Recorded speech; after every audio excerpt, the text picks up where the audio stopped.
planet's on fire. It's a real code red. Got us by the balls, we're being slowly bled. All the swollen puppet heads, they propagandize fake chocolate points, flat out lies. A house full of mirrors, it's a lousy reflection. Run hard left, it's a true direction. Democracy's in trouble, this news isn't fake. Everything we fought for is truly at stake. Border to border, coast to coast, it's time to cue the talent and meet our host. It's a podcast by George. All right, folks, it's showtime.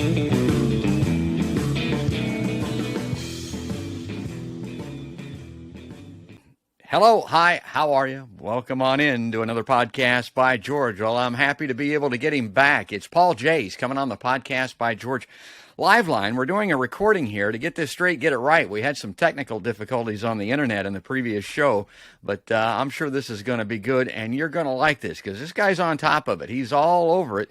He's an authority, and for folks that may not know, Paul Jay is a journalist and filmmaker. He's the founder and host of theAnalysis-news, a video and audio current affairs interview and commentary show and website. Paul's films have won numerous awards at major festivals around the world. He's the past chair of the Documentary Organization of Canada and was the founding chair of the Hot Docs Canadian International Documentary Festival. And of course, you know me, I'm a hockey guy, so I gotta love Canadians, folks. Jay was the co-creator and co-executive producer of Face Off and Counterspin up there, a nightly primetime debate program that ran for 10 years on CBC News World. And of course, he was the founder of the Real News Network based in Baltimore. I think that's where he spends most of his time now. And he's currently working on Toronto. Oh, you're in Toronto. Okay, great.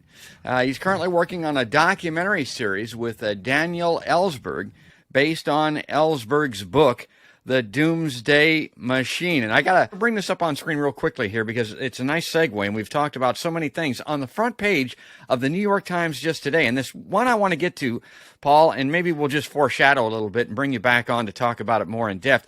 But it's a situation in Ukraine, and you can, again, Paul's a great historian. You can straighten me out here because I've just got kind of a Midwestern rubes understanding or perspective on this. But you had the USSR broke down because of economics, and Ukraine went out on its own. But Ukraine, a lot of people don't understand, about a third of it, maybe a half of it, is pro-Russia. And they had a guy that was in charge of that country that was, a friend of Russia. In 2014, there was a coup in Ukraine. They overthrew that country. The United States was actively supporting that. I mean, they supported it, actively supported it. Now, we've got this situation where NATO and the United States is looking to have a big presence in Ukraine, which is right on the border of Russia. And if we remember what Paul was talking about earlier with these nuclear weapons and the Cuban Missile Crisis as an example, look what the United States did. It went to the brink of World War III over missiles pointed at us in Cuba. Well, this is right across the border from Russia. Now, I'm not a big Putin friendly. I mean, I don't want to be an apologist for this guy, but he's looking at this going, what in the hell? And the other segue is the energy thing that Paul was talking about, because there's this Nord Stream 2 pipeline up there that's going to run a gas pipeline into Eastern Europe. Russia wants that a lot. This United States-Ukraine involvement down there could prevent that from happening. So you've got this Russian population that would like to rejoin Russia. That's a big part of this. They're actually, I think, pleading with Putin to bring us back in. You've got this situation with NATO and the United States staring right across the border into Russia, and Putin doesn't want that with the weaponry pointed at him. And then you've got Nord Stream 2, the pipeline. All these things are in play, and it looks like Russia has some limited options here. I mean, it looks to me like they might strike, Paul. How imminent is it? First of all, you made a very serious error in the very beginning of this show, and you called me an authority. You are really wrong. I'm not an authority on anything. I've just had a few years of talking to a lot of smart people, and I can remember some of it. So when it comes to the Ukraine, I'm really not an authority, but I can just put this into context somewhat, because there's a lot of people that can talk about the specifics of the situation better than I do. There's a lot of talk about the U.S. empire. And a lot of people want to make the U.S. empire out as if it's the devil. I'm not one of those people. And I think the term U.S. empire, and I'm not saying it doesn't exist, sort of, but it gets overused and it covers up something. The real issue is the global capitalist system, of which the U.S., call it empire if you want, is the dominant, by far the dominant power, although we'll see, because they say in 15, 20 years, the Chinese GDP might surpass the American, and then we'll see. But it's still the dominant, by far dominant power, but it's a global capitalist system. Within a global capitalist system, different capitalist powers, countries, have their own agendas. There are some serious differences that can happen even between the United States and Canada over trade. Europe is constantly competing with the United States for influence in Eastern Europe, for example, for markets and other ways. There's tremendous competition takes place in terms of arms sales, with France and Germany competing with the United States and England competing. You just saw this submarine deal where the French lost this big contract to Australia. Yeah. A lot of global politics is driven by two things, the arms trade and oil. And there's some real conflicts. Now, yes, Europe on the whole, Western Europe, is under the general framework of American-led global capitalism, as is almost the entire world. I mean, what countries aren't? Except, to some extent, Russia. The Soviet Union was out of it completely, more or less. And Russia, with the rise of a Russian state that could actually defend Russian sovereignty, as opposed to what was happening in the free-for-all of the 1990s after the fall of the Soviet Union, where the United States thought they were going to be able to come in and grab all the natural resources of Russia, and to their horror, American and Western Europe's horror, the Russian, and many of them who had been in the party became oligarchs, and they grabbed all the oil and natural resources. And what a piss off that was to the West. What is it? You bloody Russians think you're going to take the stuff, steal all these resources that used to be public? No, we want to steal them. And we want to control the banking system. How dare you have your own banking system? Right. So this is a contradiction between oligarchies. An American oligarchy, various European oligarchies, the Russian oligarchy. This is a contradiction between capitalist states. Now, yes, most of Europe has found a way to work within the American system. The Russians have a problem working within the system, even though they wanted to. I mean, Russia wanted to join NATO, and they wouldn't let them. Why? NATO was supposed to be to quote Gore Vidal, fight the godless communists. Yeah. Well, what happened? You lost. They're not godless communists. Jesus, you can't get more religious than the Putin and his Orthodox Russian church that he's closely aligned to. So all of a sudden, you have everything you wanted. Christ is back in Moscow. So why don't you let them into NATO? How about another question? How about another question? Why have NATO? If the godless communists are gone, what is NATO for? Well, obviously, it's because of arms sales. Right. It's excuses to pass money. Like, what is it? The Biden administration just announced $200 million subsidy to Ukraine to buy arms. Oh, you're so generous. Who are you buying the arms from, Ukraine? It's a pass-through. It's a money laundering scheme. Give the money to the Ukrainians, and the Ukrainians can give the money to American arms manufacturers. Yeah, same way with the Saudis, Well, same with the Russians. The Russians have their own military-industrial complex. And the tenser things get on the border with Ukraine, the easier it is for Putin to justify increasing military expenditures and pleasing his own oligarchs and military industrial complex. And for that matter, the Chinese have one too, but it's not as pernicious as the Americans and Russians. Now, let me say, whenever I say something like this, the Americans are in a league of their own. Nothing compares with the scale of the war crimes, militarization, yes, foreign military bases, on and on. Like nothing the Russians, Chinese, or anybody else does. Combined, Combined.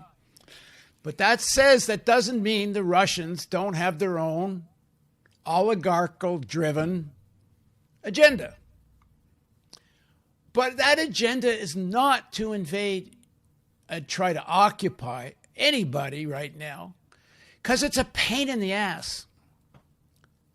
Like, if it was profitable to invade, occupy, and dominate countries, wouldn't the Americans be doing it everywhere?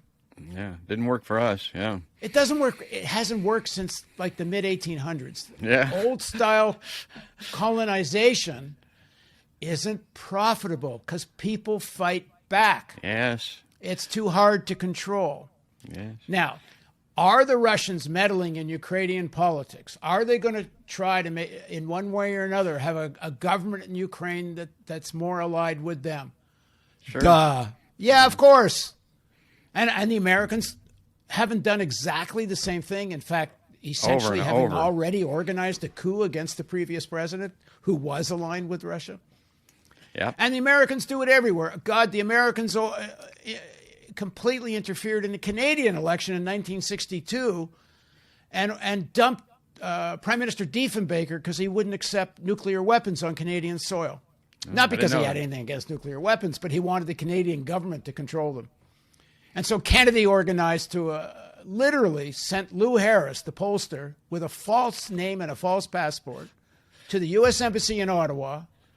And he organized the campaign of Lester Pearson, who became prime minister, and let the nuclear weapons into Canada. Yeah, of course, the Russian oligarchy tries to defend and expand and enrich itself, just like the American oligarchy. They just don't have the power the Americans do. So do I think this is mostly saber rattling on the part of Putin. I think it's in as much tension as he can create. It triggers all this kind of Cold War shit in the American psyche, and especially in the military-industrial complex, and all the hawks love this. Good for business, yeah. Now, is he really thinking to invade? This is my opinion, and what the hell do I know, because I'm no expert in this area or any other. But I doubt it. I think it's create as much tension as you can.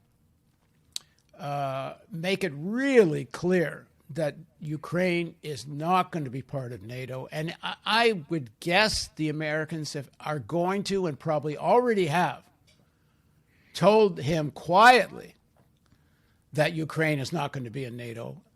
I think that they have to have consensus of NATO, have a new member. There's no way all of Europe will agree to have Ukraine in NATO.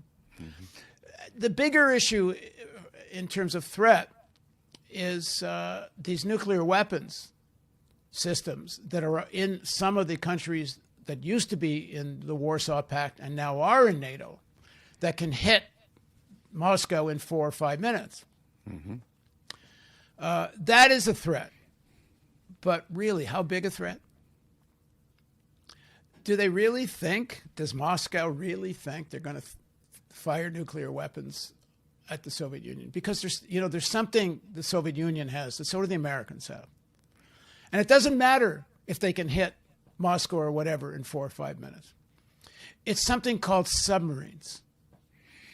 You cannot hit the Russian submarines any more than the Russians can hit American submarines. And the Russian submarines can throw plenty of nuclear weapons into the United States anytime. So just because you have some weapons near the border, it sounds threatening. But in reality, it really isn't threatening, any more threatening than American submarines that can already do exactly that. Yeah. In fact, the American submarines, are far more threatening than any missiles sitting in Eastern Europe, because the Russians know where those are and they can target them. They can't target the submarines. The real deterrence in this world is the submarines, which is why Ellsberg, to go back to the beginning of the conversation, the number one thing that needs to be done immediately is eliminate ICBMs, because they have no military value. They're just sitting duck targets, or they're going to be used in a first strike, but they can't be used as a first strike against the subs. Mm. So you can't even really have the first strike and not get hit yourself. So it's all a kabuki theater. It's all bullshit. It's all for money making. Yes. But, and here's the big but, this can get out of control. And it can happen by accident. That's the other part That's of it. my point. It can happen by accident. It can happen because they're playing this pissing game. Yeah. And it can spiral either out of control or by accident or a combination thereof. So it's extremely dangerous. And the danger isn't Russia invading Ukraine. The danger is this level of tension could trigger a nuclear war, even if all the best reasonable people on both sides don't want it. And we almost had that during the Cuban Missile Crisis. Yeah. So they should stop the bullshit. And the Democratic Party, any progressives in the Democratic Party should speak up and denounce this Russophobia, this hearkening the demons of the Cold War, which is what they did with this Russian interference in the elections. Yes. Like I kept saying at the time, I don't give a shit if the Russians interfered in the elections. Yeah. We do it all the time. If everything they said about what they did was true, it's not worth destroying the world over. It doesn't over. come close to undermining American democracy, to what the American oligarchy's done to American democracy. Not even close. And it didn't affect the real outcome of the election. Yeah. And all the PACs and all the money. Do I know if they're going to invade or not? I doubt it. No. I think it's all for show. I could be wrong. I hope you're right. But it doesn't mean it isn't very dangerous. Yeah, because, I used to say on the show, particularly in 2020, that we live in a 2020 world where we could all be dead in 20 minutes from an accidental strike from a nuclear submarine, or we could all be dead in 20 years from climate change. That's the 2020 world that we live in. And like I said, Putin's sitting there looking at the Ukraine thinking, shit, it could be 4 or 5 minutes where he's at. I mean, this is the tension that's good for that complex that Paul talked about, that's good for business, but it could end it all for everyone. And that kind of brings us full circle here with the Doomsday Machine and the movie that he's working on with Daniel Ellsberg. Again, I want to promote that. I'm going to be looking for that movie. That's going to be a great documentary. And again, want to mention that Paul J., our guest today, thanks for coming on board the live line. He's a journalist and filmmaker. He's the founder and host of theAnalysis-news. I'm going to super that during the show here. It'll be a Chiron, a lower third that runs so that people can go there as well. And Paul, I'm just going to give it maybe to you for other websites or URLs you would like to see on the show. Can I say one thing before we finish? Yeah. Because it's been pretty doom and gloom for the last hour and 20 minutes. Yeah, it has, yeah. There's some very important organizing going on now. Yeah. There's a lot of big strikes across the country. A lot of unions have become far more active in organizing unorganized workers. There's some really interesting organizing going on in places like West Virginia, where they're really working to elect progressive at all kinds of levels of government and eventually to challenge Manchin or people like Manchin. That's where we need to turn our attention. Yes. You talk about geopolitics, as we have been, and even the domestic politics and the rise of Christian fascism and all this. Most of the people involved, who are the sort of ordinary people that get embroiled in these things, what do they want? They want their family to be healthy. They want their kids to be safe. They want to have a job. They don't want to worry about losing their house and going bankrupt. And amongst many of the Christians, many, they want and believe in the Jesus of forgiveness and love, not the Christianity of the Crusades, which is what Christian nationalism is. People can talk to people. Organizing can take place. I don't think this situation is hopeless. I don't think we should write off the 75 million people that voted for Trump, and right now it's looking like even more might. Far from it. The organizing won't be done by the corporate Democrats. Progressives working in the party, I think, are making a contribution. I don't see how there's any other party that can be established in the time frame we have, except maybe in local races, and that might work, even maybe in some states. I don't know. But the threat of the far right, we have to balance this threat of the far right, the rise of this Christian fascism, and the real character of corporate Democrats, but at least in some areas it gives room to organize. Like right now in West Virginia, there's organizing going on, really good organizing.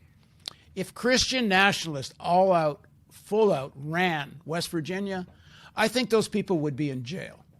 Mm-hmm. I don't think you'd have any real organizing going on in West Virginia right now. And it's because this real fascistic force has not consolidated its control in that area. But we could be looking at areas like it was, before the civil rights movement, or even during, where cops would go out and assassinate organizers and activists. Mm-hmm. Trump practically called for that during the Black Lives Matter protests. Throw these people in jail for decades, I think was his quote. Dog whistler. Well, yeah. That is what they will do, and progressives who think there's no difference between the Democratic Party and the Republican Party, I think, are being delusional. The level of repression will be far greater. Why? I'll go back to an earlier point, and then I'll be done. Not because the corporate Democrats are nicer guys. They like to think of themselves as nicer guys. And that does play somewhat of a role. No, it's because their constituency in the big cities won't go along with that kind of shit.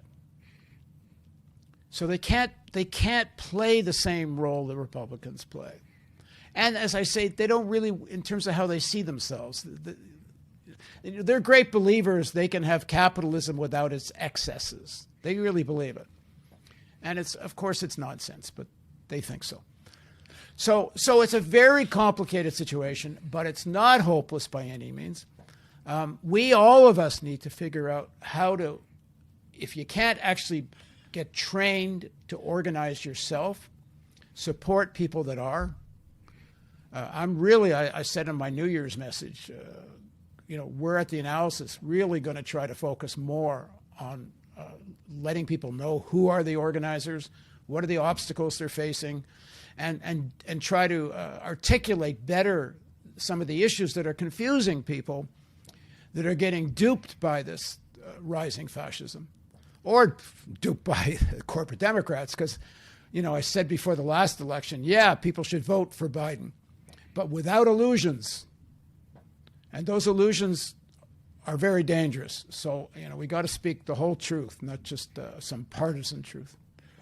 That's great. That's a great place to leave it. And folks, go to theanalysis.news, subscribe, get the newsletter, contribute, support Paul's work so that we continue to get this kind of truth-telling. Paul, Jay, thanks again for coming on this edition, long version here of Podcast by George.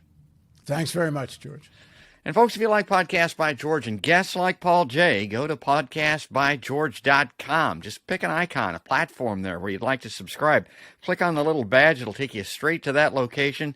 Facebook's a good example. YouTube, Stitcher, the Spotify, even places like that, and you'll get each and every episode and be notified when new shows are released. But that's going to do it. So we're going to leave it there for right now. This is just going to be the first segment. We're going to come back with Paul, and that'll be in the next episode coming up.